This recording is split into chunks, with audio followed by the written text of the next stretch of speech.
ओम श्री गणेशाय नमः। आंवला नवमी की कथा सुनने से अक्षय फल की प्राप्ति होती है।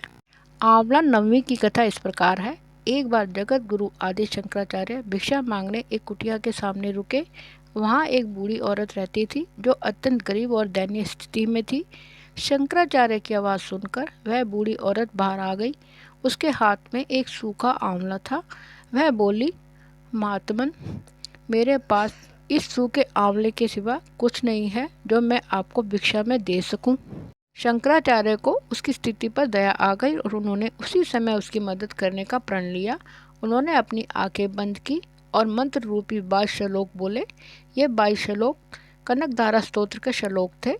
महालक्ष्मी जी ने दिव्य दर्शन दिए। इससे प्रसन्न होकर महालक्ष्मी जी ने कहा कि हे शंकराचार्य, इस औरत ने पूर्व जन्म में कोई भी वस्तु दान नहीं की। यह अत्यंत कंजूस थी और मजबूरीवश कभी किसी को कुछ दान देना भी पड़ जाए तो यह बुरे मन से दान करती थी।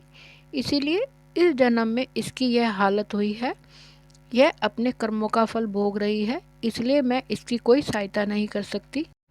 शंकराचार्य ने देवी लक्ष्मी जी की बात सुनकर कहा कि हे माँ लक्ष्मी, इसने पूर्व जन्म में अवश्य दान धर्म नहीं किया, लेकिन इस जन्म में इसने पूर्ण श्रद्धा से मुझे यह सूखा आंवला भेंट किया है।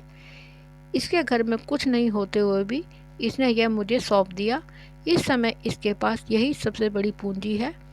क्या इतना भेंट करना पर्याप्त नहीं? शंकराचार्य की बात सुनकर देवी लक्ष्मी जी प्रसन्न हुई और उसी समय उन्होंने गरीब बुढ़िया की कुटिया में स्वर्ण के आंवले की वर्षा कर दी। ओम नमः शिवाय। हर हर महादेव।